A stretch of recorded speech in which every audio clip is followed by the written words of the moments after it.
big summer read, The Stand, what are some things we can expect for our big summer read? I don't know. Every time I think about this book, every time I think about it through a lot of nostalgia for me. It feels like summer, and I can remember that so many times I've read it that when I start back through it, the book technically begins with this little preamble scene that happens on June 17th. And so it always makes me think, that's the inaugural date of the book. That's when it's supposed to happen. And he does a pretty good job of keeping dates throughout the book. So for me, it was always a way to just kind of like chart the summer, to bookmark different parts of the summer. I'm looking forward to this being my first reread of it in 5 years. I haven't read this since summer of 2020. I think is when it was. It's been a while. I can also remember that summer jogging occasionally and being at my brother's in Ohio and it being so hot, so flat. And I was going through a neighborhood and either people weren't home or they were just in their houses because it was so hot. But it reminded me of a scene I had just read that day where a character's walking through a town that's suddenly depopulated and people are sick, they're hiding in their houses or they're unable to come out. And it's like walking through a ghost town. And just going on a jog through this neighborhood, I was thinking, what if that was right now? What if that was right now? You would be in the character's same mode. I don't know. I often think back to how many times I would be reading Stephen King and something that was happening in the book felt eerily similar to something that was happening in real life. There's a part where a tornado comes over in the book and two of the characters have to hide in a storm shelter, somewhere out west. And that same day, a really bad storm was going over while I was reading it.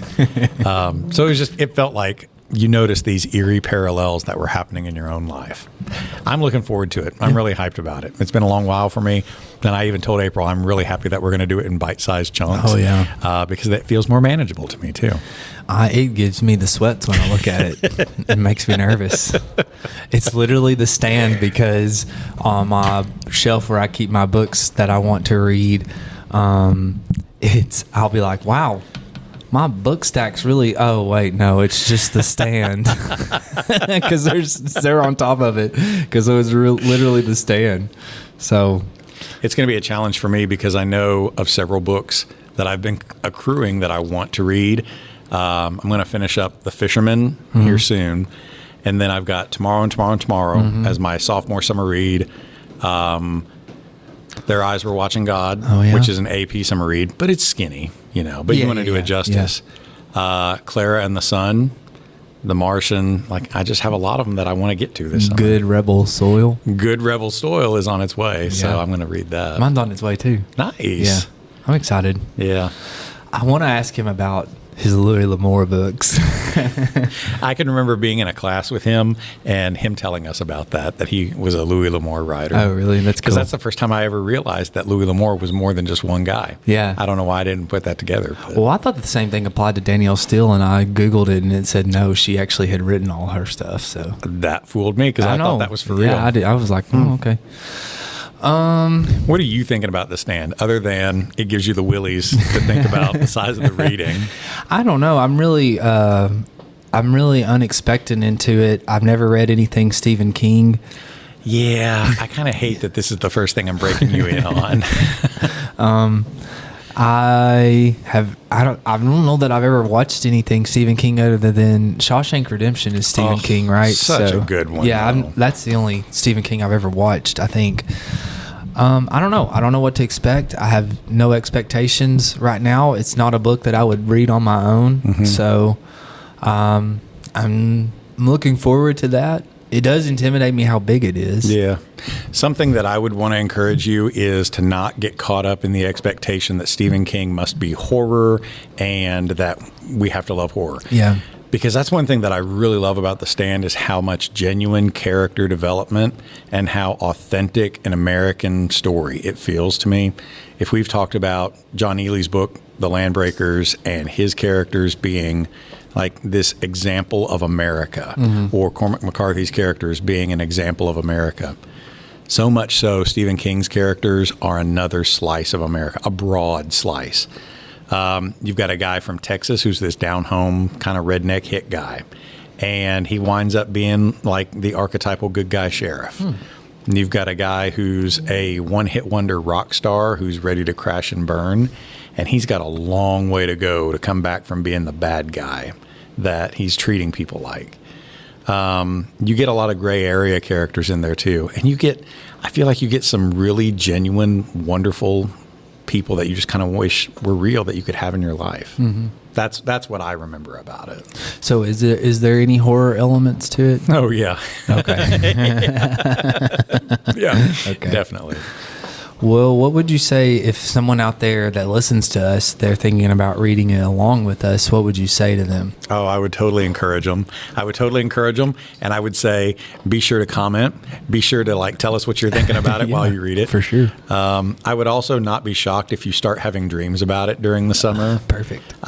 Because every time I've had a class read it, they always start having dreams about it. Dreams wind up being a tool, a motif, something in the story where the survivors of this sickness all start having the same dreams. And you have a good dream and a bad dream. And depending on the kind of person you are, you feel called toward one or the other. And even though everybody has their own dream, it's the same, it's just told through your lens. And I don't know, students wind up having the dream too. Okay, well, maybe I'll have that dream as well. Maybe. And if I have a good one or a bad one, it'll tell me which way I'm leaning as a person. Cool. Another psychological experiment we're participating in on this podcast. I have been hunting for a copy of a smaller Stephen King book that I've wanted to give you because I kind of wanted you to cut your teeth on that one first. But I can't find the good version of it anywhere. So I'm still in the hunt for it.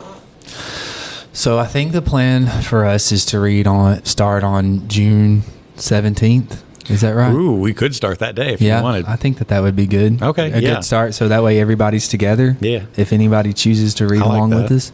And then I think 300 pages we're going to try to get together. I don't know, hopefully every couple weeks, 3 weeks, something like that. I'm going to make myself available whenever you say. Okay. I'm going to make myself available. So if you're out there and you're listening and you want to read, June 17th, 300 pages at a time, then we'll try to release an episode. I'm going to try to release these as timely as possible. Yeah. So you had also floated the idea or talked about the idea. We were leaving work the other day and said something like, all these characters are hitchhiking across America or walking across America.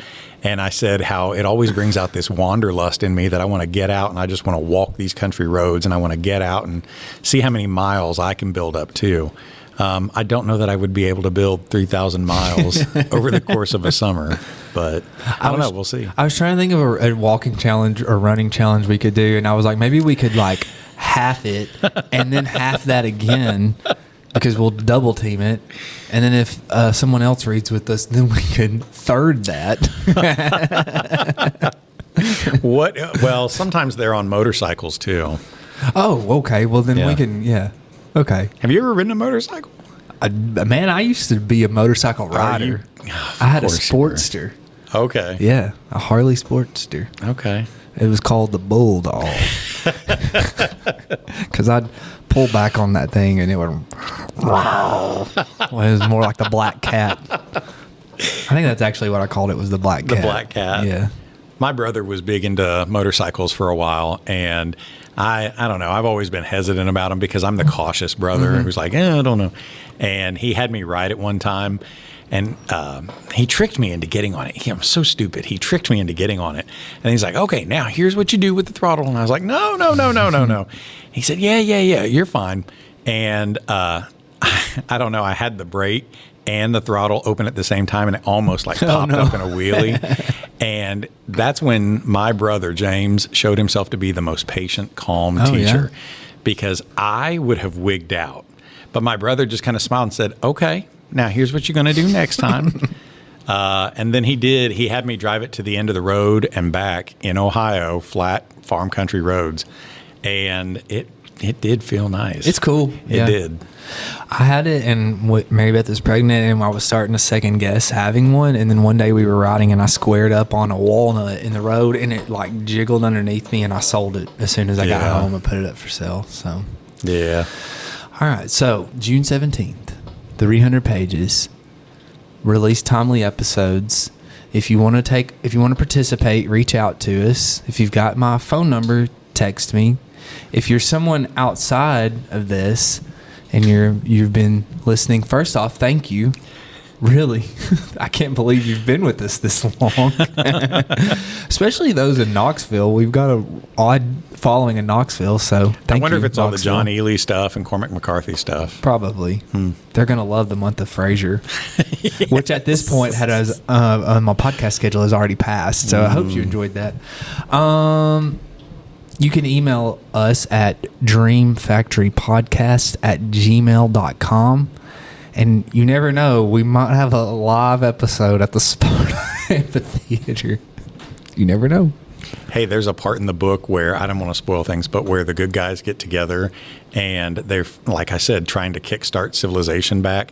And it makes me think about being at Sparta on the square. Okay. If people were just cooking out and hanging out. Fun. And what if they had a generator with some microphones and they were doing a podcast or you never know, had a band or something like that. I mean, it's for fun. Why not? Yeah. If nobody comes, at least we're having a good time. Yeah. MOON. That spells good time. Well, in the words of Electrico, live forever.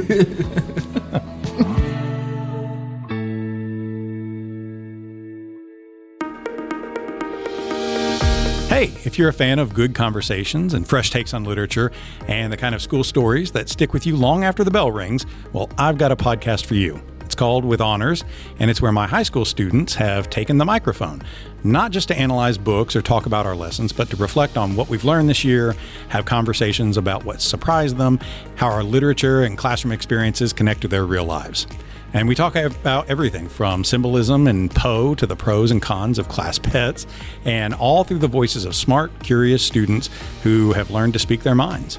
New episodes drop regularly every week, and every one is a snapshot of what it looks like when students take ownership of their own learning and have a little fun while they're at it. You can find With Honors on Spotify, Apple Podcasts, and our YouTube channel, so check them out.